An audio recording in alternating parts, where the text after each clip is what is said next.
พระไตรปิฎกลอยฟ้าดำเนินรายการโดยพระครูปริยัติยานุศาสตร์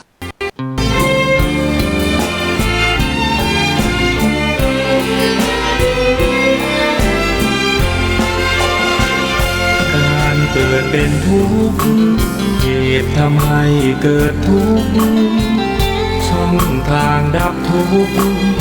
นั้นคืออุเบกขาอริยสัจสี่รวมความได้เห็นปัญญาส่องฉายบัญชาในภาวะจิตในโลกิยธรรมโลกุตรธรรมจุดเชื่อมที่นำเจริญสมาธิใจโคตระภูยานเชี่ยวชาญมั่นคงสดใสปัจจับตั้งใช้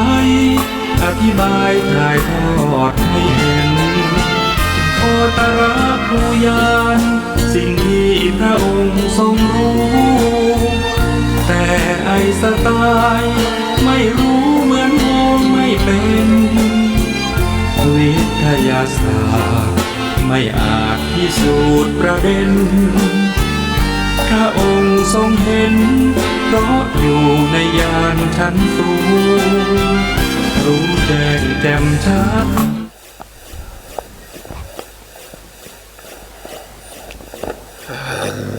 ลังสัมมาสัมพุทโธภะคะวะพุทธังภะคะวันตังอภิวาเทมิสวากขาโตภะคะวะตาธัมโมธัมมังนามัสสามิสุปฏิปันโนภะคะวะโตสาวกสังโฆสังฆังนามามินะโมตัสสะภะคะวะโตอะระหะโตสัมมาสัมพุทธัสสะนะโมตัสสะภะคะวะโตอะระหะโตสัมมาสัมพุทธัสสะนะโมตัสสะภะคะวะโตอะระหะโตสัมมาสัมพุทธัสสะสัมมาสัมพุทธะมาโตลังสัสสะธัมมากัณุตมังอาภิวาทิยาปัสสิสังอาภิธรรมตาสังฆังตถาวุตตาภิธรรมตาจตุธา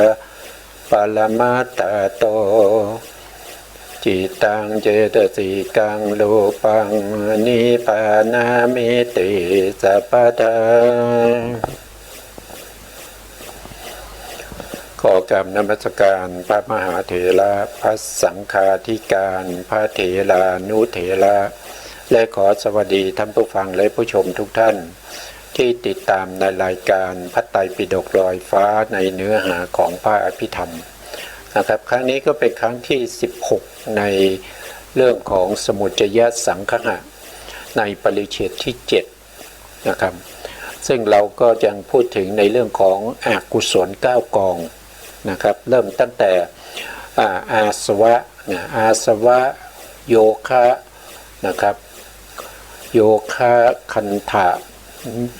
นิวรณ์อุปทานนะครับแล้วก็สังโยชน์นะครับแล้วก็กิเลสอากุศลอากุศลก็จะที่พระพุทธองค์ทรงแสดงไว้ก็มีหลายที่นะครับ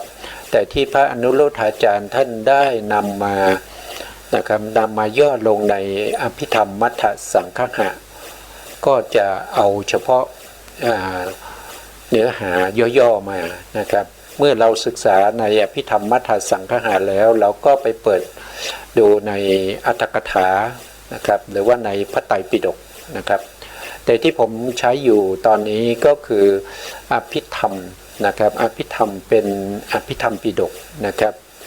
เป็นชุด91เล่มนะครับมีทั้งมีทั้งพระไตรปิฎกแล้วก็มีทั้งอรรถกถานะครับเราก็จะเรียกว่าเป็นอรรถกถาของพระไตรปิฎกนะครับครั้งก่อนนะผมก็ได้พูดถึงในเรื่องของอาสวะนะครับแล้วก็ไปเปิดอภิธรรมปิฎกในอภิธรรมในธรรมสังคณีนะครับในเล่มที่1ภาคที่2ในหน้าที่409นะครับพระพุทธองค์ได้ตัดเรื่องของอาสวะไว้นะครับก็ได้ผมก็ได้เอามาแสดงนะครับเราไปดูสไลด์กันก่อนนะครับก็พูดถึงเรื่องของอาสวะเหมือนกันนะครับตรงนี้นะครับที่พระพุทธองค์ได้แสดงไว้ในพระไตรปิฎกในอภิธรรมปิฎกพูดง่ายในอภิธรรมปิฎกนะครับอภิธรรมเล่มที่1ก็คือธรรมสังคณีนะครับธรรมสังคณีแล้วก็จะมีวิพังนะวิพังปกรณ์นะครับแล้วก็มีกถาธาตุกถานะครับแล้วก็มีบุคลบัญญัตินะแล้วก็มียมกะแล้วก็มีมหาประธานเป็นต้นพวกนี้นะครับอันนี้จะอยู่ในธรรมสังคณีก็เป็นอาสวะโคจกะโคจกะนี่ก็แปลว่าเป็นอะไรเ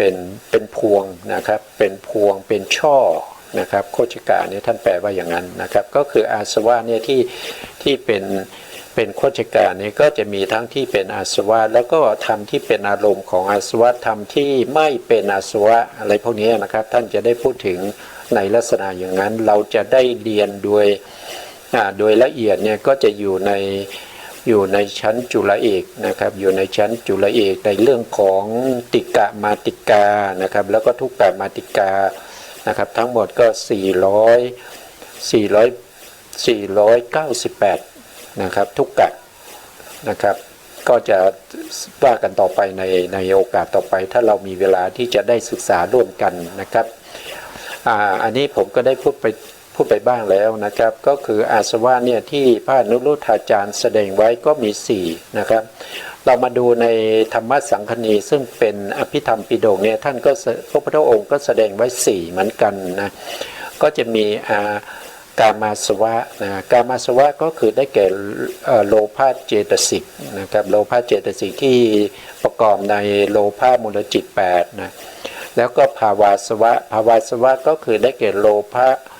เจตสิกที่ประกอบอยู่ในทิฏฐิคัตตะสัมปยุต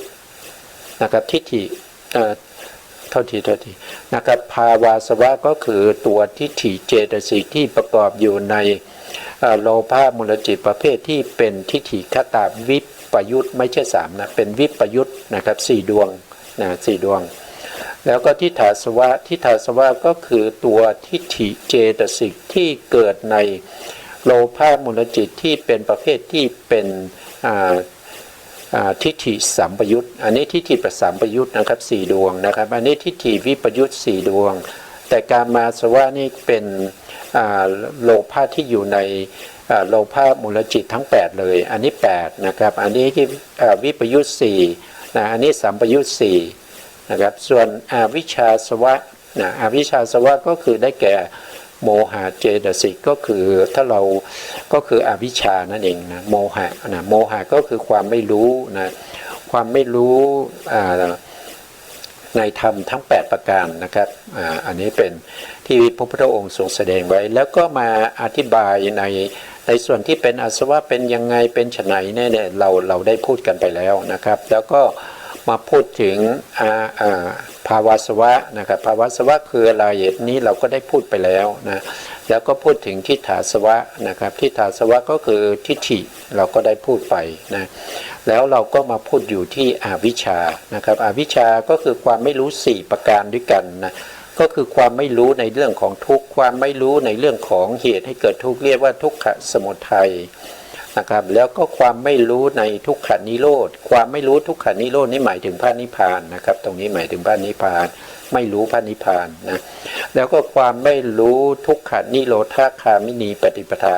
อันนี้คือความไม่รู้ในข้อปฏิบัติให้เข้าถึงความดับทุกข์นะ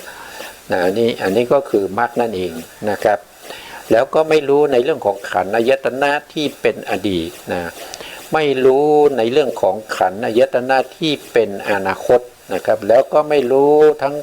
ขันธ์อายตนะที่เป็นอดีตและก็อนาคตนะครับอันนี้ก็เมื่อรวมอดีตกับอนาคตเข้าไปก็จะเป็นปัจจุบัน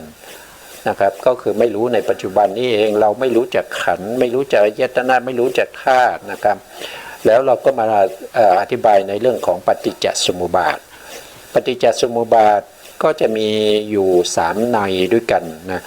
ในที่หนึ่งก็จะพูดถึงเรื่องของปฏิจจสมุปบาทองค์12นะแล้วก็อีกในหนึ่งก็จะพูดถึงประเภทนะครับประเภทก็คือปฏิจจสมุปบาทมีองค์อยู่ทั้งหมด18องค์นะครับแล้วก็พูดถึงปฏิจจสมุปบาทที่เป็นโดยพิสดารนะครับก็จะมีอยู่28องค์นะครับอันนี้เราก็พูดถึงตรงนี้ทำไมต้องพูดถึงก็เพราะมันเป็นอวิชชาถ้าไม่รู้มันเป็นอวิชชานะครับแต่เมื่อเรารู้เราก็ได้วิชานะครับถ้าว่าโดยวิชานะครับหรือถ้าเราว่าโดยในข้อปฏิบัติให้ถึงความดับทุกข์นั่นก็คือได้แก่มรรคใช่ไหมครับมรรคเนี่ยนะครับตรงที่เป็นสัมมาทิฏฐินะสัมมาทิฏฐิก็คือความรู้ความเข้าใจนะครับตรงนั้นเนี่ยท่านจะพูดถึงเรื่องของวิชานะครับวิชาถ้าตรงนั้นน่ะเป็นปัญญาใช่ไหมครับวิชาที่เป็นปัญญาเนี่ยท่านจะพูดถึงอยู่มีอยู่5อย่างนะครับหนึ่งก็คือเรื่องของกัมมัสสกตาสัมมาทิฏฐิก็คือพูดถึงว่าผู้ที่จะมีวิชาเนี่ยจะต้องเป็นบุคคลที่รู้ในเรื่องของกรรมและก็ผลของกรรมนะครับกรรมทั้งหมดมีอยู่16อย่างเนี่ยเราจะได้ศึกษากันต่อไปนะครับกรรมทั้งหมด16อย่างแล้วการให้ผลของกรรมแต่ละอย่างนะครับให้ผลช่วงไหนเวลาไหนเขามีโอกาสยังไงนะครับก็จะให้ผลยังไงอันนั้นเราก็จะว่ากันต่อไปแต่ตอนนี้เราพูดถึงในเรื่องของปฏิจจสมุปบาทอยู่นะครับเมื่อครั้งที่แล้วเนี่ยผมก็ได้พูดถึงเหตุและปัจจัยนะเหตุและปัจจัยของปฏิจจสมุปบาทนะครับเดี๋ยวผมก็เอาขึ้นมาเอาสไลด์ขึ้นมานะครับก็พูดถึงเรื่องขององค์ใช่ไหมครับองค์ก็จะมีอยู่12นะครับก็ตามนี้นะถ้าว่าโดยประเภทมีอยู่18ถ้าว่าโดยพิสดารก็จะมีอยู่28นะครั้งที่แล้วเนี่ยเราก็ได้พูดมาจนถึงข้อที่7นะครับในเรื่องของเวทนานะครับไม่ว่าจะเป็นองค์หรือว่าเป็นโดยพิสดารก็เหมือนกันนะครับเหมือนกันนะข้อ1จนถึงข้อ7เนี่ยเหมือนกันข้อ8ก็เหมือนกันข้อ9ก็เหมือนกันนะครับมันจะแตกต่างกันเดี๋ยวเราจะเห็นนะครับครั้งที่แล้วผมพูดถึงเรื่องของเวทนาใช่ไหมครับเวทนาจะเกิดขึ้นได้เนี่ยจะต้องมีผัสสะเป็นปัจจัยนะครับก็คือบางท่านอาจจะพูดคำว่าปัจจัยเนี่ยอาจจะเข้าใจเป็นเรื่องของเงินทองนะครับแต่ขอบอกว่าปัจจัยเนี่ยก็คือหมายถึงตัวเหตุนั่นเองนะครับอย่างพุทธพจน์เนี่ยถ้าพระพุทธองค์ได้แสดงไว้ในเรื่องขององค์12เนี่ยก็จะมี1ก็คืออวิชชาใช่ไหมครับอวิชชานะครับปัจจยาสังขาราก็คือหมายถึงว่าสังขารนี้ปรากฏเกิดขึ้นเพราะอาศัยอวิชชานะครับอาศัยวิชาสังขารจึงปรากฏเกิดขึ้นนะอันนี้เป็นพุทธพจน์นะครับแล้วก็สังขาราปัจจยาวิญญาณังนะสังขาราปัจจยาวิญญาณังก็คือวิญญาณนี้เกิดขึ้นได้เพราะมีสังขารนะครับต่อไปก็จะเป็นวิญญาณนะครับปัจจยานามะรูปังเนี่ยมันก็จะนี่เป็นพุทธพจน์นะครับเราก็จะอ่านไปก่อนนะครับต่อไปนะครับนามะรูปะปัจจยาสลายตนังนะสลายตนังนะครับแล้วก็สลายตนังสลายตนะปัจจยาผัสสะนะครับก็ปัจจยาผัสสะนะผัสสะปัจจยาเวทนานะครับแล้วก็ตัณหาเวทนาปัจจยาตัณหานะตัณหาปัจจยาอุปทานังนะครับอันนี้เราถึงตรงนี้นะต่อไปในสไลด์ต่อไปนะพอมาในสไลด์เนี้ยนะครับ ตัณหาก็ปัจจยาภวูหรือว่าภวะนะครับภโวนะครับภโวแล้วก็ภวะก็ปัจจยาชาตินะครับปัจจยาชาตินะปัจจยาชาติองค์ที่10แล้วก็มาตรงนี้องค์ที่11นะครับถ้าว่าโดยชาติเนี่ยก็จะมีอยู่12นะครับแล้วก็จะมาตรงนี้นะครับชาติก็ปัจจยาชรามรณะนะครับอันนี้เป็นองค์12นะถ้า18ก็จะมีต่อนะครับก็จะแยกชรากับมรณะออกจากกันนะครับก็จะเป็นชรานะครับชาติปัจจยาชรามรณะพวกนี้เป็นผลหมดนะครับพวกนี้ชรามรณะโสกะปริเทวะทุกขะโทมนัสแล้วก็อุปาทพวกนี้เป็นผลนะชราก็คือความแก่มรณะก็คือความตายโสกะก็คือการข้ามควรการโศกเศร้านั่นเองนะครับปริเทวะก็จะโศกเศร้าแล้วก็มีเสียงด้วยนะปริเทวะก็คือข้ามควรนั่นเองนะครับแล้วก็ทุกขะก็คือทุกกายนะครับทุกกายแล้วก็โทมนัสก็คือทุกใจแล้วก็อุปาทนะครับหรือว่าอุปยาสะนะอุปยาสะก็คือความทุกข์ที่เหือดแห้งนะครับที่อยู่ในใจนะครับมันเหือดแห้งเหมือนกับที่เขากำลังเอากระทะตั้งบนไฟแล้วก็มีน้ำมันนะครับแล้วก็เทน้ำมันลงไปจนน้ำมันนั้นมันเหือดแห้งไปลักษณะอย่างนั้นนะครับน้ำมันที่อยู่ในกระทะที่ถูกไฟเผาเนี่ยมันเหือดแห้งไปเรียกว่าเป็นอุปยาสะนะครับมันทุกข์ทรมานอย่างนั้นนะครับแต่ถ้าว่าโดยความแตกต่างนะครับเราเห็นความแตกต่างขององค์12องค์12นี้จะมาถึงเฉพาะชาติชราและมรณะใช่ไหมครับแต่ถ้าเป็นองค์18เนี่ยเขาก็จะแยกชรากับมรณะออกจากกันแล้วก็มีโสกะปริเทวะทุกขะโทมนัสและอุปาทนะครับอันนี้ก็เป็น18องค์นะถ้าว่าโดยพิสดารเนี่ยก็ต้องกลับไปดูที่เดิมก่อนนะครับมาดูตรงนี้ก่อนนะว่าโดยพิสดารเนี่ยเขาจะแยกตัวภาวะเนี่ยองค์ที่10เนี่ยนะครับภาวะนี่ออกเป็น2ส่วนก่อนนะครับ2ส่วนนั้นก็คือได้แก่กรรมภาวะและก็อุปปติภาวะนะครับภาวะตอนแรกเนี่ยแยกเป็น2นะครับกรรมภาวะกับอุปปติภาวะแล้วก็อุปปติภาวะนี่ก็แตกแยกออกไปอีกเป็น9อย่างด้วยกัน9อย่างถ้าเราว่าโดยย่อๆก็คือว่าโดยภูมินี้ก็จะมีอยู่3นะว่าโดยภูมิมี3ว่าโดยสัญญามี3ว่าโดยขันธ์มี3นะภูมิ3คือได้แก่กามภูมิหรือว่ากามภาวะนะครับกามภาวะหรือกามภูมินะอันเดียวกันนะครับแล้วก็รูปภาวะหรือว่ารูปภูมินะแล้วก็ข้อที่3ก็คือรูปภาวะหรือรูปภูมินะกามภาวะนี่เรารู้นะครับก็คือตั้งแต่อบาย4มนุษย์1เทวดาอีก6นะครับรวมแล้วก็จะมีอยู่11ภูมินะแล้วก็รูปภา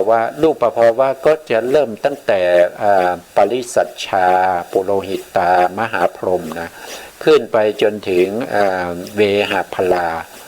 อากนิฐานะครับไปจนถึงอากนิฐาภูมิทั้งหมดมีอยู่16ภูมิด้วยกันนะครับแล้วก็รูปภูมิก็จะมีอยู่4นะครับก็คืออากาสานัญจายตนะภูมิจนถึงเนวสัญญานาสัญญายตนะภูมิรวมแล้วก็จะมี4ภูมินะถ้าเป็นสัญญาท่านก็แบ่งเอาที่มีสัญญาก็คือมีความรู้สึกนั่นเองนะครับก็จะมี1ก็คือสัญญีภาวะอันนี้คือเป็นประเภทที่มีความรู้สึกนะมีจิตที่สามารถที่จะรับความรู้สึกต่างๆได้นะครับอันที่2ก็คืออสัญญีภาวะอสัญญีภาวะก็คือไม่มีความรู้สึกใดๆนะครับมีอยู่ภูมิเดียวนี่มีอยู่ภูมิเดียวนะครับเราเรียกว่าเป็นอสัญญสัตตภูมิก็คือมีแต่รูปธรรมอย่างเดียวไม่มีนามธรรมนะครับแต่ถ้าเป็นสัญญีภาวะเนี่ยก็จะมีอยู่ทั้งหมดอยู่29ภูมิด้วยกันมีอบาย4มีมนุษย์1เทวดา6แล้วก็มีรูปภูมิ15นะครับมีรูปภูมิ15 นะมีรูปภูมิ15แล้วก็รวมกับรูปภูมิอีก3นะครับก็เป็นทั้งหมดอยู่29ภูมิ29ภูมิเรียกว่าสัญญีภาวะนะครับแล้วก็สัญญาสันเนี่ยเป็นสัญญีภาวะนะครับแล้วก็มีเนวสัญญานาสัญญายตนะภาวะอันนี้ก็คือมีสัญญาก็เหมือนไม่มีเพราะสัญญาเขาเนี่ยจะละเอียดอ่อนมากนะครับมันจะมีความรู้สึกที่ละเอียดจริงๆนะครับจะมีสัญญาก็ไม่ใช่ไม่มีสัญญาก็ไม่ใช่นะครับเรียกว่าเป็นเนวสัญญานาสัญญายตนะภาวะ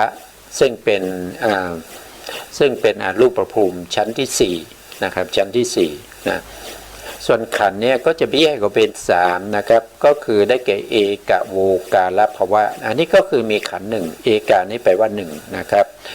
มีขันธ์1ที่มีขันธ์1ก็คือได้แก่อสัญญาสัตตภูมินะครับไม่มีนามธรรมมีแต่รูปธรรมอย่างเดียวมีแต่รูปขันธ์อย่างเดียวนะครับไม่มีเวทนาขันธ์ไม่มีสัญญาขันธ์ไม่มีสังขารขันธ์แล้วก็ไม่มีวิญญาณขันธ์มีแต่รูปขันธ์อย่างเดียวเรียกว่าเอกโวกาลภาวะนี่ท่านแยกมาอย่างนี้นะครับแล้วก็2ก็คือจตุโวกาลภาวะจตุโวกาลภาวะอันนี้ก็คือมีขันธ์4นะมีขันธ์4เขาจะไม่มีรูปขันธ์นะเขาจะมีขันธ์4นั้นจะเป็นนามธรรมนะครับก็จะมี1ก็คือเวทนาขันธ์1เวทนาขันธ์2สัญญาขันธ์3สังขารขันธ์4ก็คือวิญญาณขันธ์เขามี4ขันธ์จึงเรียกว่าจตุโวกาลภาวะเพราะว่าจตุนี่แปลว่า4นะครับจตุนี่แปลว่า4แล้วก็มีปัญจโวกาลภาวะปัญจโวกาลภาวะก็คือพวกที่มีขันธ์5นะครับมีทั้งรูปขันธ์มีทั้งเวทนาขันธ์มีทั้งสัญญาขันธ์มีทั้งสังขารขันธ์แล้วก็วิญญาณขันธ์นะครับอันนี้ก็แยกออกมานะครับแยกออกมาแตกมาจากไหนก็คือแตกมาจากตรงที่เป็นภาวะนะครับมาเป็นประเภทที่พิสดารก็จะมีภูมิมีสัญญาแล้วก็มีขันธ์นะครับมาร่วมกันอยู่ตรงนี้นะแล้วก็ส่วนข้างหลังเนี่ยส่วนข้างหลังนะครับพิสดารก็จะเหมือนกับประเภทนั่นเองก็จะมีชรานะครับแล้วก็มรณะโศกะปริเทวะทุกขะโทมนัสแล้วก็อุปาญาตอันนี้ก็คือเรื่องของปฏิจจสมุปบาทคือถ้าเราไม่รู้ปฏิจจสมุปบาทเนี่ยพระพุทธองค์ทรงแสดงว่าเราเป็นผู้ที่มีอวิชชานะครับเรามีอวิชชาหรือว่าเรามีอวิชชาสวะอวิชชาสวะเนี่ยมันเป็นเหตุเป็นปัจจัยให้เราเนี่ยไม่สามารถที่จะมีอะไรมีสัมมาทิฏฐิได้ไม่สามารถที่จะมีปัญญาได้ก็เพราะว่าวิชาเนี่ยมันเป็นตัวที่ไปปิดบังวิชาไว้เนี่ยมันไปปิดบังวิชาไว้นะครับทีนี้เรากลับมาสู่ตรงนี้นิดหนึ่งครั้งที่แล้วเราได้พูดถึงตรงนี้นะครับได้พูดถึงตรงนี้อยู่ยังไม่จบนะครับเราพูดถึงเรื่องของ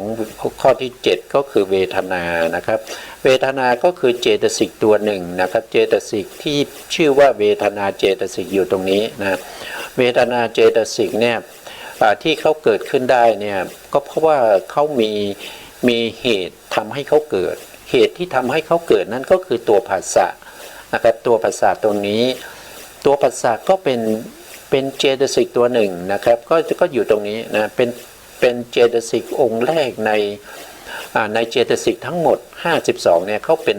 องค์แรกเลยนะครับอยู่แถวที่1แล้วก็เป็นดวงที่1ด้วยนะครับเป็นเหตุเป็นปัจจัยให้เกิดเวทนานะครับเมื่อเวทนาเกิดขึ้นก็คือมีความรู้สึกที่เป็นสุขเป็นทุกข์แล้วก็เป็นเฉยๆนะครับเวทนาก็ยังไปเป็นเหตุให้เกิดเป็นตัณหาให้เกิดเป็นตัณหาตัณหาก็คือความยินดีพอใจความเพลิดเพลินนะครับความเพลิดเพลินความอาลัยอาวรณ์ความติดอยู่ในภพภูมิต่างๆทั้งหลายเนี่ยเราก็จะเรียกว่าเป็นตัวตัณหา ตัวตัณหาก็มาจากตัวเวทนาเป็นเหตุนะครับเมื่อเวทนาที่เป็นสมนัตมีความดีใจชอบใจเนี่ยก็เกิดตัณหาไปติดเนี่ยไปติดสิ่งที่เราได้เห็นแล้วเกิดความยินดีนะครับไปติดในสิ่งที่เราได้ยินแล้วเราเพลิดเพลินสนุกสนานนะก็ไปติดอะไรพวกนี้นะครับก็เรียกว่าเป็นตัวตัณหานะตัวที่ไปติดนั้นเป็นตัวตัณหานะแล้วตัณหาก็ยังเป็นปัจจัยนะเป็นปัจจัยให้แก่อะไรนะครับก็ให้แก่เลื่อนตรงนี้ได้นะยังไม่หมดนะตัวตัณหานะครับตัวตัณหาก็คือเป็นเจตสิกดวงหนึ่งนะเจตสิกดวงหนึ่งเราเรียกว่าเป็นโลภะนะโลภะเนี่ยจะเป็นตัวตัณหานะโลภะเจตสิกดวงนี้เป็นตัวตัณหานะเป็นตัวตัณหาองค์ธรรมเขานะครับเป็นตัวตัณหาแล้วก็อุปทานนะครับอุปทานก็คือการยึดมั่นถือมั่นนะครับในตัณหาเพราะตัณหานี่เป็นปัจจัยให้เกิดอุปทานนะครับเพราะฉะนั้นตัณหาก็จะไปยึดมั่นที่ตัณหายินดีพอใจในสิ่งไหนอุปทานก็เข้าไปยึดติดนะเข้าไปยึดติดยึดไว้เป็นของเรานะครับเป็นของเราด้วยตัณหานะครับอุปทานยึดมั่นในตัณหาอุปทานนี้ก็จะมีสี่นะก็จะมีสี่ก็จะมีการมุปาทานที่ถูกปาทานศีลพัตตุปาทานแล้วก็อัตตวาทุปาทานนะครับเราเฉพาะตรงอุปทานนี้ก่อนนะอุปทานเป็นตัวที่เขาไปยึดความชอบใจยินดีพอใจยึดมั่นไม่ยอมปล่อยนะเรียกว่าตัวอุปทานมาจากไหนก็มาจากตัวตัณหาเพราะตัวตัณหานี้ไปยินดีพอใจก่อนนะพอยินดีพอใจแล้วก็เกิดเป็นอุปทานยึดมั่นในสิ่งที่ยินดีพอใจแต่ตัณหาไปยินดีเพราะอะไรก็เพราะว่าเวทนานะเวทนาที่เป็นสุขนะเวทนาที่เป็นสมนัตนะครับทำให้มีตัณหานะครับแต่พอตัณหาเกิดขึ้นก็จะมีอุปทานตามมาอุปทานก็เข้าไปยึดติดนะครับยึดติดไม่ยอมปล่อยนะครับไม่ยอมปล่อยไม่รู้ว่าสิ่งที่ตัวเองยึดติดนั่นมันเป็นสภาวะธรรมที่มันไม่เที่ยงมันเป็นทุกข์แล้วมันก็เป็นอนัตตานะครับมันไม่รู้นะเพราะมันไม่รู้มันถึงมีอวิชชาเมื่อมีอวิชชานั้นก็เป็นอาสวะก็จะเรียกว่าอวิชชาสวะนะครับเมื่อมีอุปทานนี้ก็จะส่งผลนะอุปทานนี้ก็จะส่งผลให้เราเนี่ยไปเกิดนะครับก็ผลเขาก็คือเป็นภาวะเมื่อมีภาวะนั้นก็แยกเป็นสองอย่างนะครับก็เป็นกรรมภาวะแล้วอุปปติภาวะกรรมภาวะเนี่ยก็คือเมื่อมีอุปทานเนี่ยมันก็จะต้องทำกรรมเพื่อจะรักษาไว้ซึ่งสิ่งที่เรายึดถือไว้ยึดมั่นเอาไว้นะครับต้องทำกรรมนะทำกรรมอะไรก็คือทำกรรมที่ไม่อยากให้บุคคลอื่นได้มาใช้สิ่งของที่เป็นของเรานะเราไม่อยากจะให้ของเราเป็นสาธารณะอย่างนี้ก็ต้องทำกรรมนะอย่างเรามีบ้านเราก็ต้องมีรั้วนะครับก็ต้องทำรั้วป้องกันนะครับเรามีรถเราก็ต้องติดอะไรต้องติดสัญญาณต้องติดดีหมดกันขโมยอย่างเงี้ยนะครับต้องหาประแจนะครับกุญแจมาล็อกเกียร์ล็อกอะไรพวกนี้นะครับก็เป็นกรรมภาวะนะครับอันนี้ก็เป็นกรรมอย่างหนึ่งนะเป็นกรรมนะครับเป็นกรรมที่ทำในภพนี้แล้วก็อุปปาติภาวะก็คือตัวที่พาเราไปเกิดตามภพภูมิต่างๆนะภพภูมินั้นก็จะมีแยกเป็นโดยความเป็นภูมิความเป็นสัญญาความเป็นขันธ์อย่างเงี้ยนะครับก็แยกออกมานะครับสุดท้ายก็เมื่อมีภาวะก็คือภพชาติแล้วก็การทำกรรมใหม่เนี่ย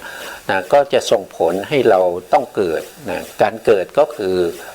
ชาตินะชาติต้องไปเกิดในภพใหม่เนี่ยตัวชาตินะเมื่อชาติมีการเกิดนะครับมีการเกิดก็จะต้องมี ชรามรณะนะต้องมีชรามรณะนะชรามรณะนี่เป็นผลของการเกิดนะครับถ้าไม่มีการเกิดเนี่ยจะไม่มีความแก่นะครับถ้าเราไม่เกิดนี่มันจะมีแก่ได้ยังไงนะเราจะมีความตายได้ยังไงเพราะฉะนั้นความแก่และความตายเนี่ยมันมาจากการเกิดนะครับมันมาจากการเกิดอันนี้ก็เป็นผลของชาติคือการเกิดสภาวธรรมที่เกิดขึ้นนะครับเมื่อมีการเกิดขึ้นแล้วสภาวธรรมนั้นก็จะต้องมีการตั้งอยู่เราเรียกว่าชรานะครับตรงที่มันดับไปตรงที่มันสูงไปก็เรียกว่าเป็นมรณะนะครับนอกจากชาติจะเป็นเหตุเป็นปัจจัยให้เกิดชรามรณะแล้วชาติยังเป็นปัจจัยให้เกิดโศกะนะครับโศกะก็คือความโศกเศร้านะความโศกเศร้านะเมื่อเกิดแล้วจะต้องมีความโศกความเศร้าตามมานะครับอย่างใดอย่างหนึ่งต้องมีแน่ๆนะครับนอกจากมีความโศกเศร้าแล้วบางคนยังบ่นเพ้อนะครับเป็นปริเทวะนะครับบ่นเพ้อเป็นเสียงเป็นค่ำควรออกมาถึงความเจ็บปวดถึงความทุกข์ทรมานนะครับนอกจากปริเทวะแล้วก็ยังมีทุกขะนะครับทุกขะก็คือมีความเจ็บไข้ได้ป่วยทางกายบ้างนะครับอย่างเช่นถูกตีนะครับถูกตีถูกตัดแขนตัดขาหรืออะไรพวกนี้ที่เกี่ยวกับเรื่องของกายนะครับก็จะเป็นประเภทที่เราเรียกว่าเป็นทุกขทุกข์นะทุกขทุกข์นะครับแล้วก็นอกจากนั้นยังมีโทมนัสอีกนะครับโทมนัสนะโทมนัสก็คือความเสียใจนะครับความเสียใจความไม่สบายใจความเครียดความน้อยเนื้อตันใจอะไรพวกนี้นะครับก็จะเป็นโทมนัสนะครับส่วนอุปยาสนี้ก็คือความหืดแห้งในใจของเรานะเป็นโทมนัสแล้วก็ทุกข์ใจอย่างมากจนเหือดแห้งอยู่ในใจนะครับอันนี้ก็เป็นอุปยาสะนะครับทั้งหมดที่พูดมานี้ก็จะเป็นเรื่องของปฏิจจสมุปบาทนะครับปฏิจจสมุปบาทที่เราพูดถึงก็อยู่ในเรื่องของอวิชชาสวะนะครับอวิชชาสวะนะครับพระพุทธองค์ได้แสดงอวิชชาสวะนะครับครั้งที่แล้วก็ได้สาธยายตรงนี้ให้ฟังนะครับสาธยายอีกทีนะครับอวิชชาสวะเป็นไฉนบางท่านยังไม่รู้นะตรงนี้ที่ผมนำมาเนี่ยนำมาจากพระไตรปิฎกนะในอภิธรรมปิฎกที่ชื่อว่าธรรมสังคณีนะครับธรรมสังคณีก็ไปเปิดดูได้นะครับอยู่ประมาณหน้า400เท่าไหร่นะ410นะจะอยู่ในหน้า410นะครับถ้าไปเปิดอัตถกถาของพระไตรปิฎกก็จะเป็นอัตถกถาอภิธรรมนะครับธรรมสังคณีในเล่มที่1ภาคที่2นะหน้าจะอยู่ประมาณ410นะครับก็จะมีเรื่องของอาสวะทั้งหมดที่พระพุทธองค์ได้แสดงไว้นะอาสวะเป็นไฉนอย่างนี้นะครับแล้วก็จะมีอวิชชาสวะเนี่ยนะครับอวิชชาสวะก็คือความไม่รู้ในเรื่องของความทุกข์นะความไม่รู้ในเรื่องของทุกขสมุทัยความไม่รู้ในเรื่องของทุกขานิโรธความไม่รู้ในเรื่องของทุกขานิโรธคามินีปฏิปทานะครับก็จะมีอยู่4อย่างนะครับบางท่านอาจจะว่าเอ๊ะทำไมบอกว่าเราไม่รู้นะครับผมก็รู้นะครับผมก็รู้ว่าผมทุกข์ผมก็รู้นะที่เรารู้นะเรารู้เฉพาะเวทนาที่เป็นทุกข์เท่านั้นเองนะครับเราไม่รู้ตัวที่เป็นองค์ธรรมของทุกข์เราไม่รู้นะครับอย่างเช่นตาของเราเนี่ยอยู่ปัจจุบันเนี่ยนะครับตาของเราเนี่ยที่เรามีตาสามารถเห็นได้นะครับท่านเข้าใจไหมว่าตัวตาที่เป็นเนื้อตาเป็นประสาทตานะมันเป็นทุกขสัตว์นะมันเป็นทุกข์นะเรารู้ไหมว่าเราทุกข์กับทุกขสัตว์นี้เราไม่รู้ใช่ไหมครับแต่เมื่อเราได้เห็นสิ่งที่เราไม่พอใจเราเกิดทุกข์เราก็ถึงจะรู้ว่าเราทุกข์นะครับแต่ที่เรารู้ว่าเราทุกข์นั้นมันเป็นทุกขเวทนาแล้วนะครับแต่เรายังไม่รู้เลยว่าที่ทุกขเวทนาเกิดขึ้นเนี่ยมันเกิดจากอะไรนะครับก็เกิดจากการที่เราไม่ได้สังวรนะครับไม่ได้ปิดกั้นในเรื่องของอกุศลที่มันเข้ามาทางตานะครับมันจึงเป็นทุกข์ยังไง แต่ตัวที่เป็นทุกขสัตว์เนี่ยมันเป็นทั้งที่เป็นตัวตานี่ก็เป็นทุกขสัตว์สิ่งที่เราเห็นหรือก็คือสีก็เป็นทุกขสัตว์นะครับแล้วก็จิตที่มาอาศัยประสาทตาเกิดขึ้นแล้วก็ไปเห็นสีอันนั้นก็เป็นทุกขสัตว์เหมือนกันนะครับเพราะนี้มันเป็นทุกข์หมดเลยนะครับพวกนี้เรียกว่าเป็นทุกขสัตว์เป็นทุกขสัตว์ทำไมเราจึงเรียกว่ามันเป็นทุกขสัตว์ก็เพราะว่ามันมีความเกิดนะครับมีชาติมีชรามีมรณะเป็นธรรมดามันจึงเป็นทุกข์ไงมันจึงเป็นทุกข์ไง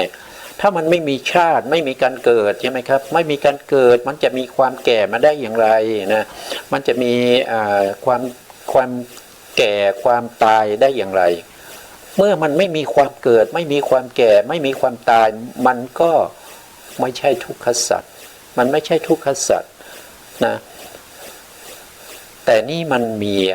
นะครับตาของเราเนี่ยมันมีการเกิดนะมันมีการเกิดขึ้นมานะครับแล้วมันมีตามันก็จะมีการเปลี่ยนแปลงไปนะครับจากสายตาที่เราเป็นหนุ่มเป็นสาวเนี่ยสายตาก็จะดีใช่ไหมแต่ถ้าเราแก่ตัวมาสายตาก็จะยาวตาก็จะฝ้ามัวนะครับหูในตาก็จะเสื่อมอย่างเงี้ยมันเป็นทุกข์ไหมนะมันก็เป็นทุกข์นั่นเองแล้วก็ต่อไปตาเราถ้าเราไม่รักษานะครับตาก็จะบอดนะบอดนั่นก็คือความดับของตาก็จะเป็นมรณะเหมือนกันนะเพราะฉะนั้นสิ่งไหนที่มีความเกิดก็คือชาตินะพระบาลีท่านเรียกว่าชาตินี่ก็คือภาษาไทยก็คือเกิดนั่นเองนะชาติชราแล้วก็มรณะนะครับสิ่งไหนที่มีชาติชรามรณะเป็นธรรมดาสิ่งนั้นเป็นทุกขสัตว์นะสิ่งนั้นเป็นทุกขสัตว์นะอย่างนี้นะแล้วก็เรารู้ไหมว่าที่มันเป็นทุกขสัตว์นี้มันมาจากไหนมันมีอะไรเป็นเหตุเป็นปัจจัยนะครับก็คือตัวตัณหานะครับตัวตัณหาที่มีมาแต่ในอดีตหรือว่ามีมาแต่ในภพก่อนนะครับนะที่เป็นตัวเหตุตัวปัจจัยนะครับซึ่งทำให้ก่อให้เกิดโดยความเป็นเหตุของความทุกข์นะครับตัณหาที่มีมาก่อนในภพก่อนนะครับซึ่งเป็นตัวเหตุก่อให้เกิดก่อให้เกิดทุกข์อย่างนี้เราเรียกว่าเป็นทุกขสัตว์ไม่ว่าสิ่งไหนก็ตามที่เขาเกิดมาจากตัณหาคือความยินดีพอใจในภพก่อน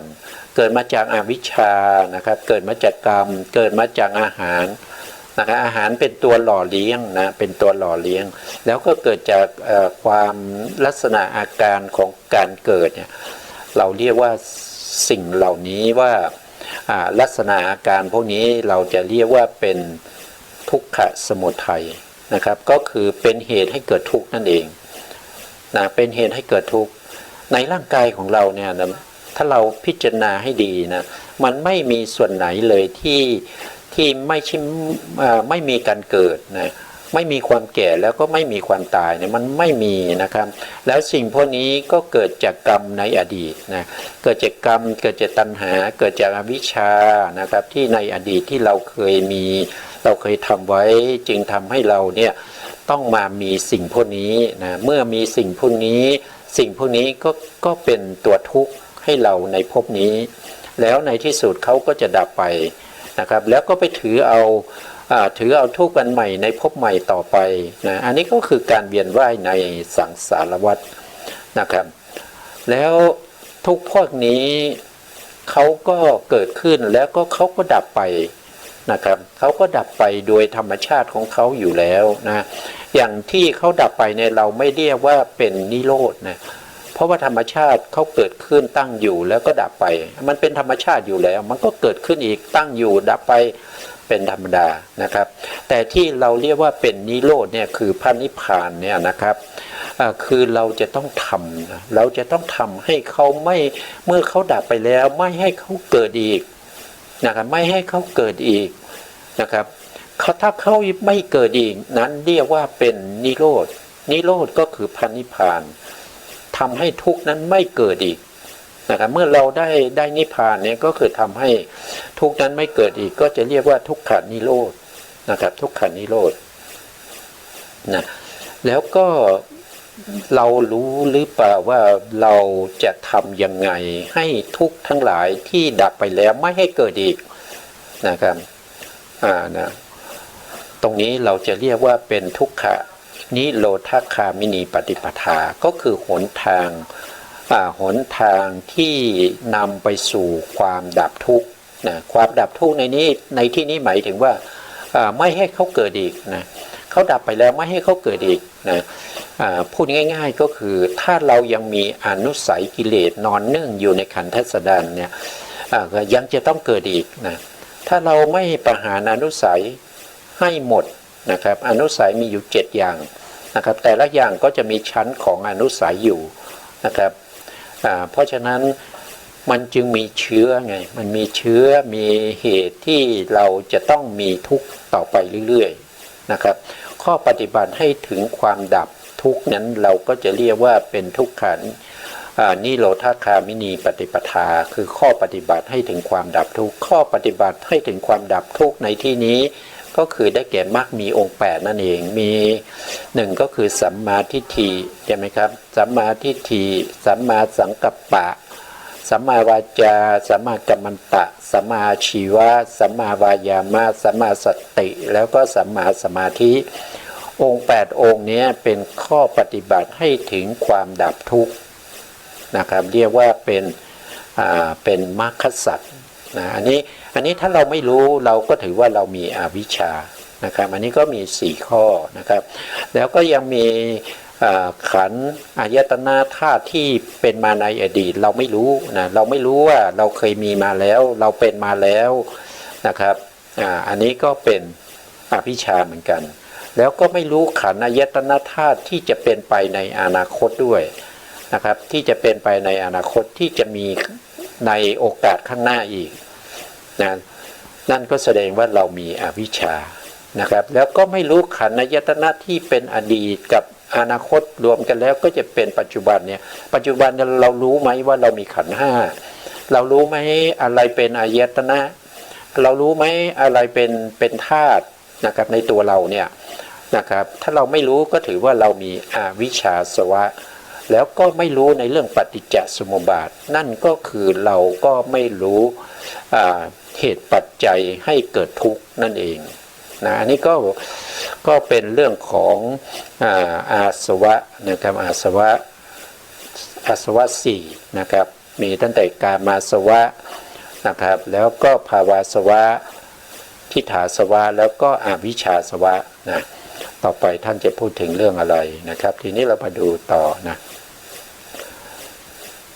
ตรงนี้ท่าน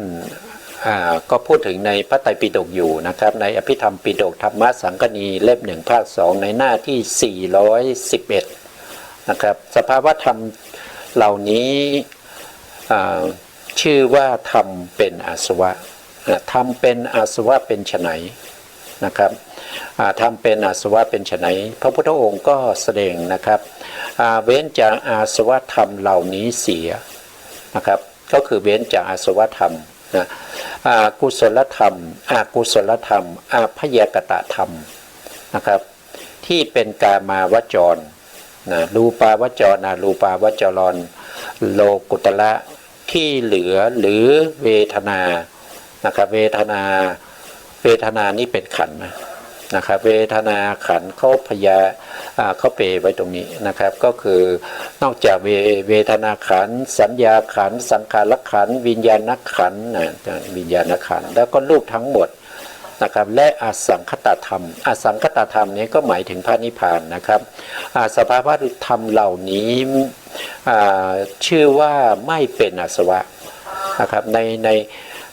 ที่พระพุทธองค์ทรงแสดงไว้ตรงนี้พระพุทธองค์ก็แสดงธรรมประเภทที่ไม่เป็นอาสวะนะไม่เป็นอาสวะนะครับอย่างเช่นกุศลธรรมเนี่ยไม่เป็นอาสวะ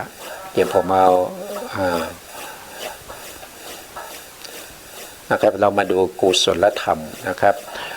กุศลธรรมก็คือหมายถึงพวกที่เป็นสีเหลืองพวกนี้กุศลธรรมนะครับอันนี้เป็นมหากุศลนะเป็นมหากุศลนะครับเป็นมหากุศลนะเป็นมหากุศลนะครับจากมหากุศลแล้วก็จะมีรูปาวจรกุศลก็สีเหลืองเหมือนกันนะครับแล้วก็อรูปาวจรกุศลก็สีเหลืองนะครับแล้วก็มรรคนะมรรคถือว่าเป็นกุศลนะครับก็เป็นสีเหลืองพวกนี้เราจะเรียกว่าเป็นกุศลธรรมนะเป็นกุศลธรรมกุศลธรรมทั้งหมดก็จะมีอยู่21นะ21นี้ว่าโดยย่อนะครับก็คือมหากุศล8นะครับรวมกับรูปาวจรกุศล5ก็เป็น13รวมกับอรูปาวจรกุศลอีก4ก็เป็น17นะครับแล้วก็รวมกับมรรคกุศลอีก4ว่าโดยย่อนะครับก็เป็น21นะ21นี้เป็นกุศลธรรมนะครับกุศลธรรมแล้วก็ต่อมานะครับพระพุทธองค์ได้พูดถึง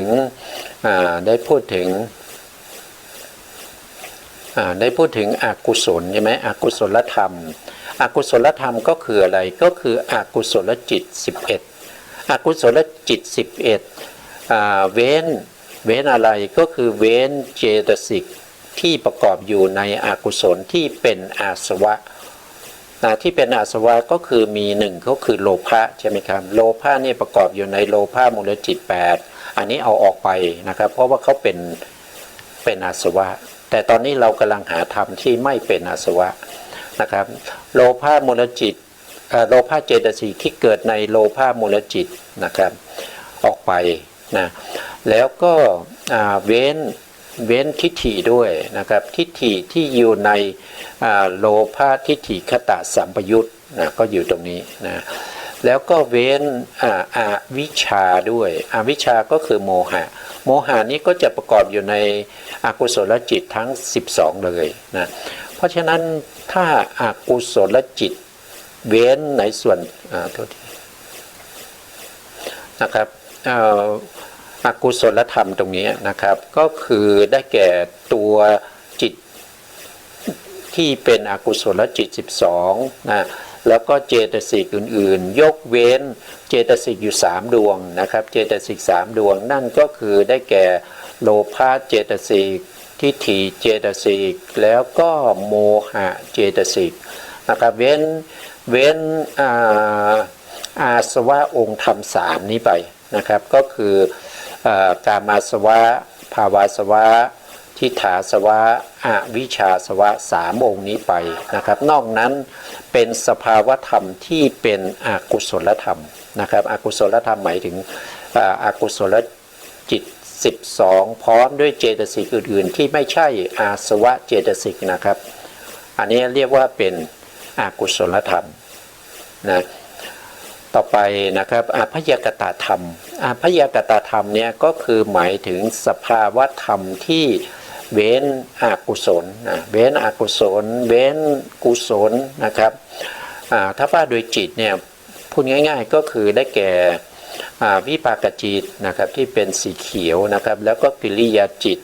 แล้วก็ผลจิตนะครับพวกนี้เป็นอภยกตะนะพวกนี้เป็นอภยกตะนะครับพวกที่เป็นมหากุศลมหาวิบากนะแล้วก็รูปาวจรวิบากแล้วรูปาวจรกิริยาตรงนี้ไปอันหนึ่งมหากิริยานะครับแล้วก็อรูปาวจรวิบากอรูปาวจรกิริยานะครับแล้วก็ผลจิตนะสีเขียวพวกนี้เรียกว่าเป็นอภยกตะที่เป็นอะไรเป็นนามธรรมนะครับเป็นนามธรรมประกอบด้วยหมายถึงเจตสิกที่ประกอบอยู่ในนี้ด้วยนะครับ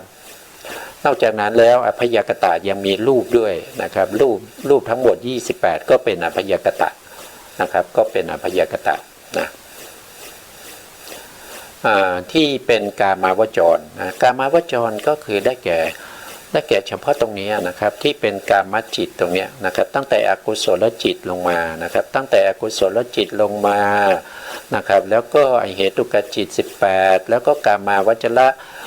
จิต24นะครับแล้วก็มีเจตสิกประกอบตรงนี้เจตสิกประกอบ52นะครับแล้วก็มีรูปด้วยนะรูป28พวกนี้เป็นกามาวจร นะครับกามาวจรถ้าเป็นรูปาวจรก็คือได้แก่พวกที่เป็นรูปาวจระ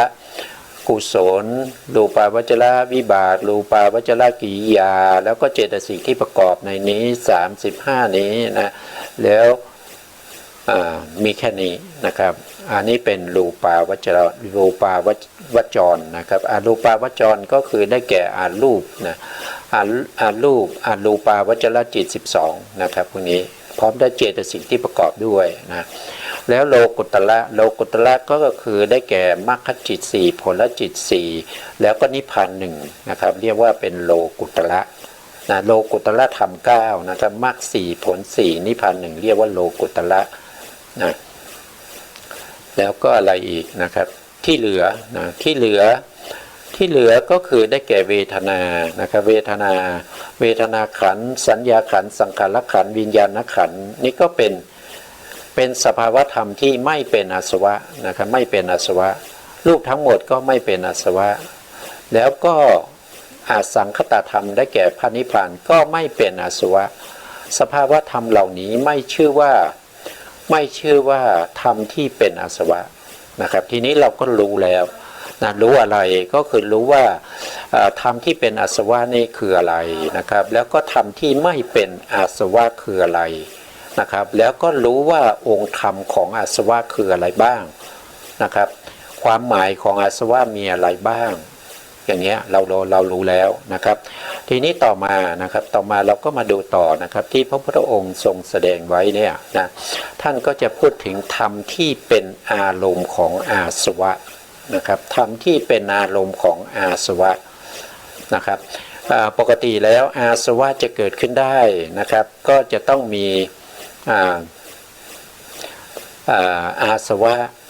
ก็จะมีองค์ธรรม3นะองค์ธรรมที่1ก็คือโลภะคือตัวที่ไปยินดีติดใจนะครับโลภะคือตัวที่ไปยินดีติดใจในสิ่งที่ได้เห็นนะในสิ่งที่ได้เห็นในสิ่งที่ได้ยินนะครับในสิ่งที่ได้กลิ่นได้รสได้สัมผัสนะครับแล้วนึกคิดนะครับนึกคิดแล้วเกิดความยินดีพวกนี้เป็นกามอาสวะนะครับแต่ถ้าเป็นรูปภพแล้วก็ฌานนะครับรูปฌานนี้ก็เป็นภาวาสวะนะแล้วก็ยังมีทิฏฐาสวะก็คือยึดมั่นติดอยู่ในความเห็นผิดของตัวเองนะครับยึดอยู่ในความเห็นผิดของตัวเองไม่ยอมเปลี่ยนแปลงนะครับแล้วก็ยังยึดมั่นว่าสิ่งที่ตัวเองเห็นผิดนั้นเป็นสิ่งที่ถูกต้องนะผู้อื่นที่เขามีความเห็นถูกเป็นผู้ที่มีความเห็นผิดนะครับพวกนี้หนาแน่นมากเลยนะครับเรื่องของทิฏฐิเนี่ยนะครับเราคงจะได้พูดกันนะครับในเรื่องของทิฏฐิเนี่ยนะเพราะฉะนั้นอารมณ์ของอาสวะก็คือสิ่งที่เราได้เห็นแล้วก็เกิดความยินดีนะครับเกิดความยินดีอย่างผู้ชายเนี่ยเมื่อเห็นผู้หญิงเนี่ยก็เกิดความยินดีชอบใจใช่ไหมครับผู้หญิงได้เห็นผู้ชายก็มีความยินดีชอบใจนะครับชอบใจมันเป็นอย่างนี้มันเป็นธรรมดาเป็นอารมณ์ของอาสวะนะเป็นอารมณ์ของอาสวะนะตรงนี้พระพุทธองค์ได้แสดงว่าอารมณ์ของอาสวะเป็นไฉนนะเป็นไฉนเราก็มาดูนะครับท่านได้ขยายความพระพุทธองค์นะครับก็ได้แสดงไว้ว่านะกุศลธรรมนะอกุศลธรรมพยากตธรรมที่เป็นกามาวจระนะที่เป็นกามาวจระในกามาวจระก็คือได้แก่กามจิต54เจตสิกที่ประกอบใช่ไหมครับทั้งที่เป็นกุศลและก็อกุศลพยากตธรรมก็เป็นพวกที่เป็นวิบากแล้วก็เป็นรูปด้วยนะรูปด้วยนะครับที่ทำให้เกิดมีความยินดีในกามภูมิเนี่ยก็เรียกว่าเป็นกามาวจรนะครับถ้าเป็นรูปาวจรนะถ้าเป็นรูปาวจรที่พระพุทธองค์แสดงตรงนี้ก็คือมีความยินดีพอใจในเรื่องของภพชาติที่เป็นรูปประพรหมนะครับแล้วก็อารูปประพรหมรูปอยู่ตรงนี้นะเอาเฉพาะรูปก่อนนะตรงนี้ก็เป็นรูปาวจระก็คือพวกที่เป็นพรหมทั้งหลายยึดมั่นติดอยู่ในเรื่องของภพภูมิที่เป็นภพภูมิของภูมิที่ ที่เป็นของพรหมนะครับก็คือปฐมฌานทุติยฌานตติยฌานจตุตถฌานอย่างเงี้ยแล้วก็ยึดมั่นในฌานของตัวเองนะที่ได้มานะครับสมาธิที่เป็นอัปปนาที่ตัวเองได้มาก็เรียกว่ารูปาวจระนะครับรูปาวจระถ้าเป็นอรูปาวจระก็ไปยึดมั่นติดใจในฌานที่ตัวเองได้ที่เป็นอรูปนะอากาสานัญจายตนะวิญญาณัญจายตนะอกินจัญญายตนะแล้วเนวสัญญานาสัญญายตนะนะครับแล้วก็ไปติดอยู่ในภพภูมิเหล่านั้นก็จะเรียกว่าเป็นอารูปาวจระนะครับอย่างนี้เป็นอารมณ์นะเป็นอารมณ์ของอาสวะนะไม่ใช่ตัวอาสวะแต่เป็นอารมณ์ของอาสวะอาสวะไปสัมผัสไปรู้ไปกระทบแล้วก็เกิดความยินดีตัวที่ไปรู้ไปเห็นไปได้ยินไปสัมผัสพวกนี้เรียกว่าเป็นตัวอารมณ์เป็นตัวอารมณ์ของอาสวะนะครับคือรูปขันธ์นะก็ยินดีในรูปขันธ์ก็คือรูปขันธ์นะรูปขันธ์ก็คือรูปร่างกายของเรานี้ทั้งหมดนี้เรียกว่ารูปขันธ์แล้วก็ตรงนี้ย่อมานะครับก็จะมีเวทนาขันธ์ด้วยสัญญาขันธ์ด้วยสังขารขันธ์ด้วยแล้วก็วิญญาณขันธ์นะพวกนี้เป็นอารมณ์ของอาสวะได้นะอาสวะสามารถเอามาเป็นอารมณ์ได้นะครับสภาวะธรรมเหล่านี้ชื่อว่าธรรมที่เป็นอารมณ์ของอาสวะนี่พระพุทธองค์ได้แสดงมาอย่างนี้นะครับแล้วก็ยังแสดงต่อนะครับพระพุทธองค์ได้แสดงอารมณ์ธรรมที่เป็นอารมณ์ให้เกิดอาสวะแล้วยังแสดงธรรมที่ไม่เป็นอารมณ์ให้เกิดอาสวะนะครับคือไม่ทำให้อาสวะเกิดนั่นเองอารมณ์นั้นก็คือได้แก่มรรคนะมรรคก็จะมีมรรคมีองค์8ใช่ไหมครับมีสัมมาทิฏฐิสัมมาสังกัปปะสัมมาวาจาสัมมากัมมันตะสัมมาอาชีวะสัมมาวายามะสัมมาสติสัมมาสมาธิมรรคมีองค์8เนี่ยไม่เป็นอารมณ์อาสวะนะไม่เป็นอารมณ์ให้เกิดอาสวะนะครับนอกจากมรรคแล้วก็ยังมีผลด้วยนะมีผลนะผลละจิตนะครับโสดาปัตติผลสกทาคามีผลอนาคามีผลอรหันตผลนะครับเป็นโลกุตระก็มีนิพพานด้วยนะมีนิพพานด้วยนะครับอสังคตธรรมนี้ก็แปลว่านิพพานนั่นเองนะสภาวธรรมเหล่านี้ไม่เป็นอารมณ์ของอาสวะนะไม่เป็นอารมณ์ของอาสวะนะครับวันนี้ก็คงจะได้เท่านี้นะครับเวลาหมดแล้วนะครับนะอาสวะเราก็ได้เรียนตัวอาสวะแล้วนะครับแล้วก็ได้เรียนว่าองค์ธรรมของอาสวะคืออะไรแล้วก็แต่ละอย่างเป็นยังไงแล้วก็อารมณ์ของอาสวะนะครับแล้วก็สิ่งที่ไม่เป็นอารมณ์ของอาสวะนะครับเรายังมีอีกอย่างหนึ่งที่เรายังไม่ได้ศึกษาในเรื่องของอาสวะก็คือเรื่องของการละอาสวะเราจะละได้อย่างไรนะครับก็คงจะเอาไว้ในโอกาสต่อไปนะครับวันนี้เวลาหมดแล้วครับสุดท้ายนี้ขอกราบขอบพระคุณพระครูสมุทรวิสุวัตรวรกิจโจผู้อำนวยการสถานีวิทยุเพื่อการศึกษาพระพุทธศาสนาและวัฒนธรรม FM 104.5 เมกะเฮิรตซ์วัดฝายหินจังหวัดเชียงใหม่และขอกราบขอบพระคุณพระครูปริยัติยานุศาสตร์แล้วก็ขอบคุณท่านผู้ฟังและผู้ชมทุกท่านนะครับขอให้ท่านผู้ฟังและผู้ชมทุกท่านจงมีแต่ความสุขแล้วก็เจริญในธรรมทั้งหลายนะครับพบกันใหม่ในโอกาสต่อไปครับผมสวัสดีครับ